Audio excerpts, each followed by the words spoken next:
প্ৰতিদ্বন্দ্বিতা কৰা আসনৰ বিপৰীতে বিজয় বাহিল কংগ্ৰেছৰ। আসনৰ সমান্তৰালকৈ ষ্ট্ৰাইক ৰেট বাঢ়িছে কংগ্ৰেছৰ।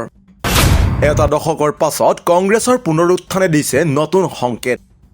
প্ৰায় দুগুণ আসন বৃদ্ধিয়ে ভাল দিন আনিবনে কংগ্ৰেছলৈ? কিদৰে পূৰ্বৰ লোকসভা নিৰ্বাচনৰ তুলনাত ভোট বৃদ্ধি কংগ্ৰেছৰ?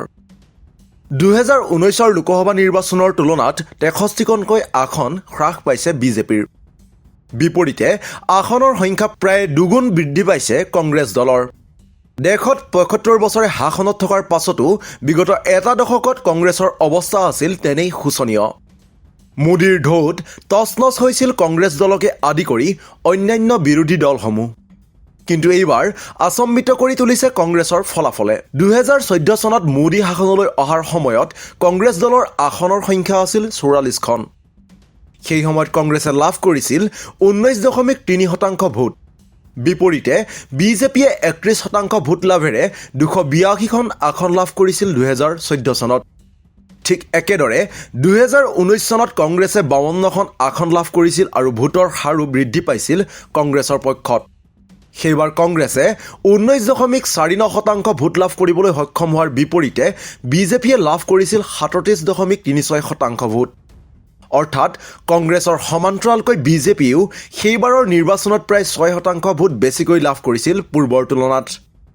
2019 লোকসভা নিৰ্বাচনত 303খন আসন লাভ কৰি শাসনত অধিষ্ঠিত হৈছিল বিজেপি আৰু দ্বিতীয়বাৰৰ বাবে প্ৰধানমন্ত্ৰী হৈছিল নৰেন্দ্ৰ মোদী। কিন্তু অভাৱনীয়ভাৱে 2024 চনত কংগ্ৰেছে দেখুৱালে চমকপ্ৰদ ফলাফল। এটা দশকৰ পাছত যেন পুনৰবাৰ অভ্যুত্থান ঘটিল কংগ্ৰেছ দলটোৰ। 52খন আসনৰ পৰা গৈ কংগ্ৰেছে এইবাৰ লাভ কৰিলে 99খন আসন।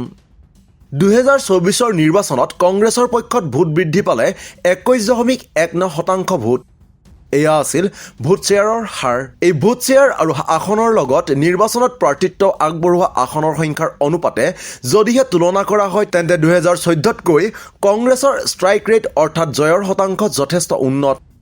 2014 চনত 464খন আসনত প্ৰাৰ্থিত্ব আগবঢ়োৱা কংগ্ৰেছে জয়লাভ কৰিছিল মাত্ৰ 44খন আসনত। এই সংখ্যাৰ তুলনা আৰু 19.3% ভোট শ্বেয়াৰৰ হাৰৰ অনুপাতে কংগ্ৰেছৰ ষ্ট্ৰাইক ৰেট আছিল 9.4%। ঠিক একেদৰে 2019ত 423খন আসনত প্ৰতিদ্বন্দ্বিতা কৰা কংগ্ৰেছে জয়লাভ কৰিছিল 52টা সমষ্টিত।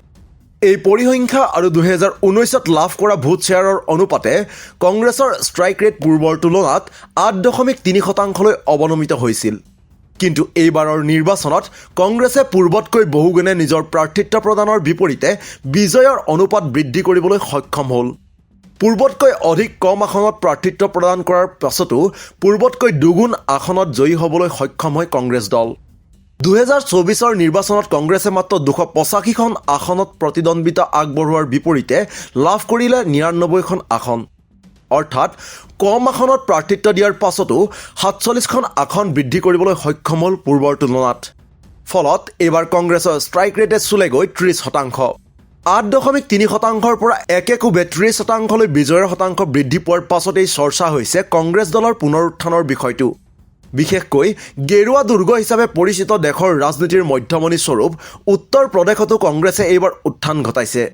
পূৰ্বে এখন আসনতে সন্তুষ্ট হ'বলগীয়া কংগ্ৰেছে এইবাৰ ৰাজ্যখনত 6খনলৈ আসনৰ সংখ্যা বৃদ্ধি কৰিবলৈ সক্ষম হৈছে। অনুৰূপ ধৰণে পূৰ্বে বিহাৰত লাভ কৰা 2খন আসনৰ পৰিৱৰ্তে এইবাৰ 3খনকৈ আসন কংগ্ৰেছে লাভ কৰিছে। বিহাৰৰ উপৰি কেইবাখনো ৰাজ্যৰ লগতে হাৰিয়ানাতো এইবাৰ নিজৰ স্থিতি মজবুত কৰিছে 5খন আসনেৰে। তামিলনাডু, তেলেংগানা, মহাৰাষ্ট্ৰতো কংগ্ৰেছ দলৰ উত্থান ঘটিছে এইবাৰৰ নিৰ্বাচনী ফলাফলত। যদিহে এই ধাৰা ধৰি ৰখাত সফল হয় কংগ্ৰেছ দল তেন্তে আগন্তুক সময়ত ইয়ে হৈ পৰিব পাৰে কংগ্ৰেছৰ পুনৰুত্থানৰ এক আধাৰস্বৰূপ। নিউজ ডেস্ক ৰিপৰ্ট, দি ক্ৰছ কাৰেণ্ট।